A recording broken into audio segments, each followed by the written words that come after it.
Welcome to Queer News Tonight. This is the world's first and only LGBTQ daily television news, broadcasting live and available on demand on your favorite streaming channels.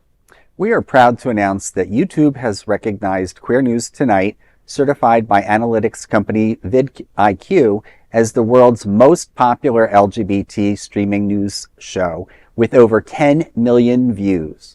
We are proud that we have more than 1,000 new subscribers in November, and that Queer News Tonight has more YouTube subscribers than any other LGBTQ brand in Florida. We thank you for watching and supporting our voice in our community. It is Thursday, December 19th. We are live and literally out of the closet and into the headlines. So many of your important stories we're going to tell this evening on Queer News Tonight.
It's really exciting. This is only 2 blocks from my house, so I'm really excited. I'm also a volunteer on the West Side Association board for Wilton Manors, which is a neighborhood civic group. So we have the Pride Youth Band coming tomorrow night at 7 o'clock. I will be volunteering with some of my fellow board members. We'll be serving food out of the concession, and we have dolce salata and gelato pizza being served. Nice. We worked out something with them, so thank you to Dolce Salato. And the nice thing about the Pride Youth Band is that it's a collection of students throughout South Florida, and it's their 14th year. And I think the thing that really is important is their music reflects diversity, and also their goal is to advance anti-bullying in the state of Florida and beyond. So it's an amazing band. It's run by Sheldon Williams. And I think it's fantastic. You know, looking at the lineup for January, February, and March, you know, there's several bands. One is the Joe Da Silva Band, and they are blues, R&B, and rock. And then we have True Rumors, which is Fleetwood Mac tribute, which I love Fleetwood Mac. And then On the Rocks, 80s tribute. So I love 80s That's music. great. I hope you all do. Yeah. We'd love to see everybody in the community and the folks here come in. It's a free concert, which you don't get too many free things here in the Fort Lauderdale area. So again, this is at Mickel Park tomorrow, 7 to 9:30. Food will be there and refreshments. We hope to see you there. And by the way, our Winter Wonders of the West Side, our West Side Winter Wonders Holiday Decorating Contest winners will be awarded. Nice. So it'll be nice to see some of the prizes that our local merchants donated. It's great. No, it sounds like a great event, and I love that the youth band will be there.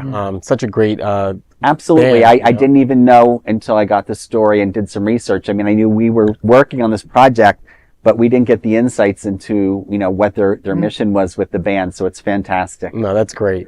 Hope to see you there. Yes. Queer News Tonight will be there, and we look forward to seeing you at concerts and live music at Mickel Park each month from December through March. Let's welcome anchor John Buckley. He is Vice President and Program Director for Unity Coalition and a creator of Kioba Initiative. John, Jammin at the Center presents the Sounds of Universal Love, S.O.U.L featuring LeNora, Jaye on January 25th at the Pride Center. Tell me, what's happening, John? So this is going to be yet another great South Florida event. It's happening right here locally.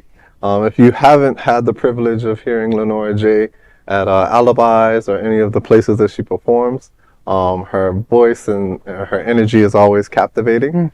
In addition, it's $25 per ticket, and that includes 2 beverages and free parking.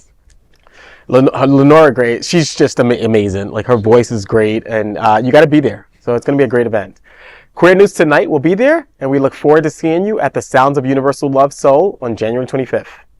Let's welcome Gregg Shapiro. He is an inductee into the Chicago LGBT Hall of Fame and the author of 2 short story collections and 7 books of poetry.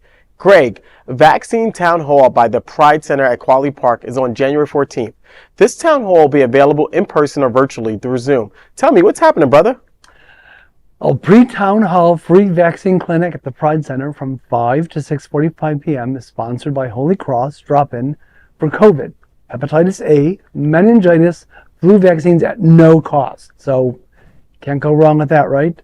At 7 p.m., a vaccine Q&A panel will answer questions to help the community understand what vaccines are recommended for adults. So important, especially with Mr. Kennedy about to take office. At this town hall, you will be able to find and discern facts about vaccine safety, as well as understand the process through vaccines come to market, which vaccines come to market. Additional discussion will include which factors can affect vaccine confidence. More details at pridecenterflorida.org/events. Thanks for that, Gregg. And vaccines are really, really important. Yes. So Queer News Tonight will be there, and we look forward to seeing you at the Vaccine Town Hall on January 14th. And of course, let's welcome lead anchor Dr. Edward Summers. He is the Executive Director of Pride Lines, one of America's most important community service providers to LGBTQ youth. Edward, Christmas Creations Stocking Stuffer edition by Foo Society is on December 21st. There are prizes for the best 3 Christmas creations. Tell me, what's happening? Thank you. This is a major effort of Pride Lines to connect with our community in South Miami-Dade. And so we partner with Foo. We have a space down in Cutler Bay, and so we're bringing Christmas down there. And so we're really excited to invite youth and their families to our space to create something Christmassy. And the top 3 prizes, top 3 creations, thank you, not prizes, type 3 creations will get a prize. So we're really excited about this opportunity to, spread our loves to down in South Dade. Queer News Tonight will be there, and we look forward to seeing you at the Christmas Creations Stocking Stuffer edition on December 21st. Now, let's dive deep into this LGBTQ story for today. I am Dr. Edward Summers, and let's queer up trans rights. Senate passes NDAA blocking gender-affirming care coverage. Will Biden veto the bill? The United States Senate passed the National Defense Authorization Act this week with an 85-14 majority. The bill includes a provision denying insurance coverage for gender-affirming care for transgender youth under TRICARE, which is the military's health insurance plan. The controversial provision prohibits medical interventions for gender dysphoria that the act claims could result in sterilization for children under 18. Medical experts argue such treatments really lead to sterilization. LGBTQ advocates say the provision aims to ban all gender-affirming care for military families. Democratic Senator Tammy Baldwin of Wisconsin, the Senate's only out lesbian-led efforts to remove the anti-trans language. However, the amendment never came to a vote. Baldwin criticized the inclusion of partisan language, saying, quote, "Some folks poison this bill and turn their backs on those in service with a partisan provision that will rip away the rights of our service members to get the health care their kids need. I cannot support this bill and turn my back on these families," end quote. The American Civil Liberties Union, the Human Rights Campaign, and advocates for trans equality have now urged President Biden to veto the legislation. Mike Zamora of the ACLU said, quote, President Biden should cement this legacy by vetoing his bill, end quote. Listen, it's I think Biden needs to step up. I think he should, as Zamora said, cement his legacy and veto this legislation. But part of this story reveals something that's much larger problem with our politics of how we just smush everything in one bill. And of course, this bill is passing, and lots of Democrats have supported it because we want to support our defense, right? We want to support our military. Right. But this is an example of what's wrong in politics, how we just put so many different things in the legislation and then try to shove it through Congress. So it's very problematic. But I think, Biden should protect his legacy. He's been a pro-LGBTQ member, over the last 4 years, and he should just veto this bill and send it right back to them. Well, I covered this story, I don't know, it was earlier last week. And the problem I had with this was, and you're right, the business of politics and how they write their bills to be thousands of pages so that they add pork to each and every bill is a huge issue. But what's more important in my perspective is that this goes, again, shockingly, opposite of the Republican Party. We're pro-family. We want little smaller government. Well, yeah, but you're up my ass telling me what I can and can't do with my children that I think and their doctors think is more important. And so now suddenly you were so pro-family and so pro-let the parents make the decisions, but now you're taking those rights away from me because, less than 0.02% of the population have children that are impacted by this. So it's literally no dollars in the scheme of things. We're talking about pennies, and we're making drama over pennies. That's right. When we have a $900 million budget. Give me a break. Absolutely. So it's just an excuse for the Republicans to play games. Well, and it's typical hypocrisy. And don't forget, the MAGA party will be moving to D.C. soon. And that's right. Any progress made prior to its existence will be simply erased. We need to really prepare ourselves for what's coming in the next few years. Absolutely. That is a big LGBTQ story for today. There's no other queer nonprofit media platform like this in the entire world. Support our LGBTQ stories by subscribing and sharing Queer News Tonight. Now let's dive deep into this big LGBT story for today. I'm Larry Farver, and let's queer up gay culture. Grindr reveals LGBTQ favorites with Queer News Tonight, travel games, and stars of 2024. Queer News Tonight and Grindr team up to reveal what captured LGBTQ hearts in 2024. Grindr, with nearly 14 million users, offers a peek into the community's diverse interests from travel to gaming and even adult entertainment. While the data isn't scientific, it's the largest glimpse into what defines LGBTQ culture today. In 2024, the top travel destination was New York City, followed by London, Paris, Miami, and Los Angeles.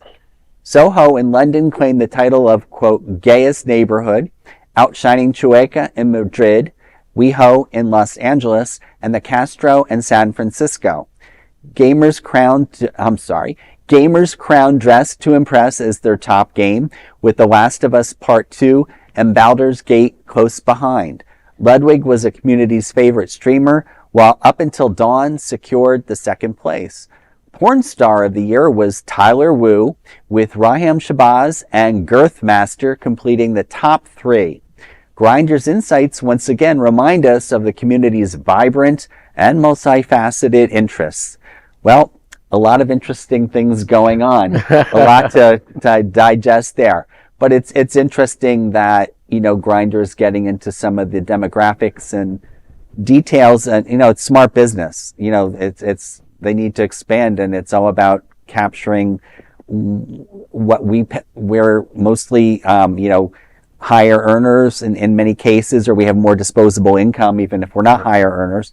But they're taking our community seriously when it comes to the revenue we can potentially bring in whether it's in the arts, business, travel. Right. Well, let's just hope we use that data smartly so that Yes. we need the political help, we can sit here and use that data to our advantage. Absolutely. And say, remember who we are and what we represent. That's right. Outside of our bed. I was happy to see Agreed. Miami on the list of travel Yes. destinations. Yes. Despite the efforts of the Florida Republicans. So, No, and despite too, the comments that anecdotally I've heard from friends all around the country that said I'm not traveling to Florida, the fact that Miami was one of the tops is really important because a lot of people have said because of our anti-gay, governor and the climate here that people were not going to support the economy here. It still ranks high, and I think to Buddy's point. Oh, go ahead, Buddy. No, I said, but also remember that when people talk about Miami, they typically include Fort Lauderdale in that location. Yes. Right, Sorry, South Florida. Florida. South Florida. Greater Miami. With, Yeah. Wilton Manors being Yes. the epicenter of South Florida's gay community. No, Makes absolutely. sense. It does. And I do like the fact that, to Buddy's point, I hope that they use the data for good. The fact that there's 14 million people on Grindr, that's constituencies, right? Those are hopefully people who vote, who are theoretically 18 and over. And so hopefully they use this data for good. Yeah. Go ahead. And I just wanted to jump in. I mean, the hypocrisy is, that they're probably not going to point out what the heterosexual population looks at and look at those statistics and tie it into marketing, but they may point out ours in a negative way. But I think we can, certainly this is matter of fact. It's very positive. So I think it's a step in the right direction. But to address you, it's our responsibility to remind people of who we are and what we represent. That's right. And I'm saying this beyond the cartoon sexuality of it yes, all. absolutely. We're more than cartoon characters on Will and Grace, and we're right. more than tops and bottoms and whatever other garbage you want. Categories you want to use. It's important, and that's why I say Grindr. I'm glad people are doing this data. I wish it was somebody other than Grindr, a sexual website.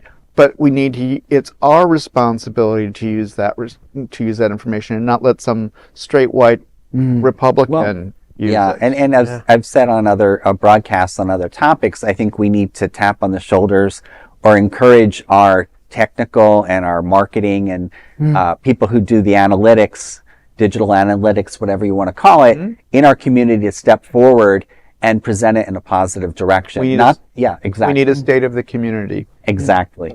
Yeah, and a lot of researchers are starting to use Grindr's data as well. I've started to read academic papers where Grindr is cited, the data is cited. Interesting. No, it is actually being cited, although it's not as scientific as other data collections. It is, it tells you something about our community and it reveals things about our community. I will tell you, we use the data too, and my team at Miami Beach in particular have an event called like this Dress to Impress thing. I'm not too sure about the game, but it is cited here as one of the top gaming of 2024, right? Cool. And so people are using this data, and so it indicates what we're Fascinating. Right? Yeah, it is very fascinating. Well, it's all about data in the It's all about electronic data. world. That's right. That is a big LGBTQ story for today. There is no other queer nonprofit media platform like this in the entire world. Support our LGBTQ stories by subscribing and sharing Queer News Tonight. Now let's dive deep into this big LGBTQ story for today. I'm Buddy Frey, and let's queer up gay culture. Barefoot Men's 2025 calendar champions men as allies. Queer News Tonight has brought you many imaginative calendars from around the world that positively represent men supporting the LGBTQ community. One of the most famous is the Firefighters of Australia. Now, Barefoot Man, formerly known as the Warwick Rowers, has unveiled their 2025 calendar, blending powerful imagery with a mission to fight homophobia in sports. With the motto, Men as Allies, the calendar challenges topic masculinity, celebrating men's achievements through mutual support and respect. Their website says, "We want to change the world, how the world looks at men and how men see themselves." Each month features a full-size image paired with a monthly planner, room for notes, and a QR code unlocking fresh content. We are showing you the beautiful images in a sneak preview. You can order the calendar at barefootmen.org. Now, we've talked about, like the story says, we've talked a lot about the different calendars, and usually these calendars are one-offs, and it's all cheeky and kind of fun, and you have sexual innuendos and men showing just enough for you to go, next page, please. But with this organization, it's interesting because it is a true nonprofit. They have retreats, They have online programs. They have classes that you can choose that allows men to work through the whole concept of the masculinity. And it's amazing how in depth that it went. I went into the website, part of my research for this story, and I was really, really impressed by the three-dimensionality of it. It's not just a one-off saying, here, we're giving you a Christmas calendar and a bunch of guys got naked for it. These guys really walk the walk and talk the talk. And the language is for trans men, gay men, straight men, men of every color, shape, and size. I love it. Now, if they could just get somebody older than 35 on their calendar, but realism for what it is. I understand the situation. I was pretty impressed with the website.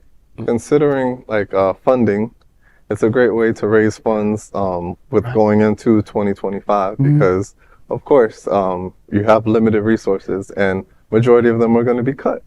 So it's a great and very smart way. Well, but it's also three-dimensional in that if you go online, you can buy prints of each of the things. You can buy programs. You can do online classes. So Good planning. So you can pull in the whole world and not even leave your house for some of these things. So, that's why I was like, this is impressive for a small nonprofit organization. It's very serious and very beneficial. And I think it's smart, right? It uses marketing tactics to draw you in, and then it offers all of these other services, such as the retreats and stuff like that. And I like the fact that in your story, you talk about fighting homophobia in sports. And so, yes, the sexuality is appealing, and that draws you in, but there's much more to the organization than just the sexuality, right?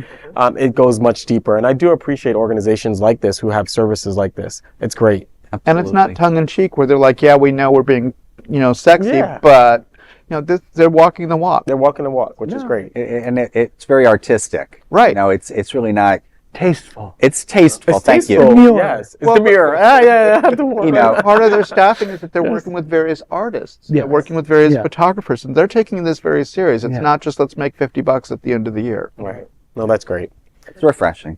That is a big LGBTQ story for today. There's no other queer nonprofit media platform like this in the entire world. Support our LGBTQ stories by subscribing and sharing Queer News Tonight. Now let's dive deep into this big LGBTQ story for today. I'm John Buckley, and let's queer up drag culture. A long overdue drag reality show is announced. Reverie, the LGBTQ streaming platform, has officially greenlit King of Drag, a groundbreaking reality competition series spotlighting drag kings. Hosted by drag legend Murray Hill, the show is set to air this spring. Hill, known for Somebody Somewhere and Drag Me to Dinner, shared his excitement in a press release. He said, and quote, "It's long overdue for the kings to take center stage. This vibrant community deserves to be in the spotlight, and I'll be their biggest hype man. I can't wait to work with the kings and introduce them to the biggest audience possible. Thanks to Rivalry." That's showbiz. The series will feature 8 diverse performers, including trans masc, non-binary, and cisgender women competing for the coveted title of King of Drag. Casting remains open until January 5th, 2025. Aspiring kings can apply now. We can't wait to watch their journey unfold. I think this is great. This is a good representation of the community, and it's time that kings do get their spotlight. I've been to local shows here, and it's nice. Alibis has a king show, and normally that includes a king of however you identify yourself, but they give a variety. So it's great to see them get a spotlight. Well, I'm also happy to see that Murray Hill is finally receiving the attention he deserves, beginning with his amazing portrayal of Fred Rococo on Bridget Everett's series Somebody Somewhere. You go, Murray. Yeah, and I have to agree. I think I saw Murray Hill, it has to be over 25 years ago in Provincetown. So to see him escalate his career to this point, I'm very happy for him. I think the representation, to your point, is so important. There's a local drag king who I absolutely adore. I love him, Liam Chambers, who his partner always gets the spotlight, and he doesn't really get the spotlight. But I always at our events when we invite his partner, we invite him as well to perform. So I'm excited for things like this, and I know Liam hopefully will try out in the future for something like this. Auditions are open. I have to make sure Liam knows about this. So this is really great in terms of representation for our community. That is a big LGBTQ story for today. There is no other queer new nonprofit media platform like this in the entire world. Support our LGBTQ stories by subscribing and sharing Queer News Tonight. Now, let's dive deep into this big LGBTQ story for today. I'm Gregg Shapiro, and let's queer up gay culture. What do you think are the best queer songs of 2024? Well, here they are. 2024 was an unforgettable year for queer music, with artists across genres delivering standout records that captured hearts and ears worldwide. Out magazine lists their top 10 queer songs of 2024. Number 10 is Denial is a River by Doechii. In rising order on the charts were Disease by Lady Gaga, Sexy Red and Lil Wayne, Sticky by Tyler the Creator featuring Glorilla. Birds of a Feather was next by Billie Eilish, followed by Not My Fault by Renee Rapp featuring Megan Thee Stallion, and then Nasty by Tinashe, rounded out with Lunch by Billie Eilish. The number 3 queer song of 2024 was Balloon by Tyler the Creator and Doechii. The number 2 was Good Luck Babe by Chappell Roan. The top queer song of 2024 was Two Most Wanted by Beyonce featuring Miley Cyrus. As these artists push boundaries and elevate queer voices, they're making music history, and we can't wait to see what 2025 brings. Well, now that I know who compiled this list, I sort of understand what that was about. But as an entertainment journalist who has spent 30 years writing about LGBTQ artists, I just want to add some additional suggestions for your playlist by actual queer artists. For example, Loneliness, which is a song from the new Pet Shop Boys album. Also, Take Me to the Party by Kate Pearson of the B-52s fame. Big Cat Tattoos by Hamish Hawk. Leslie, a song about Leslie Jordan by Flamey Grant. Jerk into Joy by Torres. And of course, The Wonderful Rainbow by the amazing Ruthie Foster. Those are my suggestions. Listen up. No comment here. Great, thank you. Although all of those artists may not identify within the community, I do like that Doechii is getting a spotlight because she advocates for young women and girls, especially girls of color. And given the platform that she has, she's really used her voice to make it clear, that it's possible no matter where you come from or how you were brought up, you can be successful as long as you put your mind to it. And she's from Tampa. So that's, Florida. Florida. Sure. Yeah. I like that. Well, didn't also Beyonce and Miley Cyrus in their own ways they constantly go out of the way saying thank you to their gay fans. They do. Of course. It's important to have our allies, but I think it's equally important, as you state, that we have to support the queer artists and help them. Yeah. So please. I'm excited to see on your list, Greg, that the Pet Shop Boys are coming. I wondered where they were for a while. Brand new and album. one of my favorites of all time. And then, of course, Kate Pearson as well. Yeah. So that's great. Thanks for keeping us in check, Greg. Yes. That's why I'm here. That is a big LGBTQ story for today. There is no other queer nonprofit media platform like this in the entire world. Support our LGBTQ stories by subscribing and sharing Queer News Tonight. Tonight's broadcast is presented by viewers like you and a generous support by Visit Lauderdale, everyone under the sun.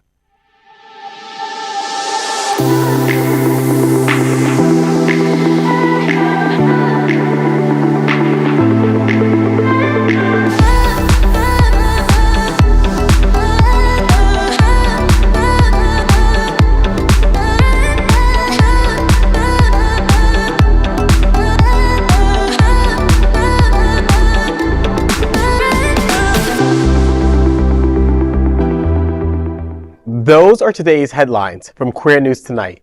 These anchors represent the best of LGBTQ and ally community, and we want to tell our stories to our queer community. If our community is important to you, share this news and with your friends and family. Join the conversation on your favorite streaming platform. Queer News Tonight is the only live LGBTQ digital television show in the world that is out of the closet and into the headlines. We need your support. If our community is to grow and then thrive, we must tell our stories and bring them to the attention of the broader world. This is the only place in the world that tells these types of LGBTQ stories in motion and sound. That is the passion of Hotspots Magazine, happening on Television Network, and Queer News Tonight. I am your anchor, Dr. Edward Summers, and on behalf of these LGBTQ reporters, the anchors of Queer News Tonight, including Larry Farver, Buddy Frey, John Buckley, and of course, the famous Gregg Shapiro. We will see you daily at 8 p.m. To our LGBTQ world, we wish you love, generosity, bravery, while being transformative and queer. Good night. Good night.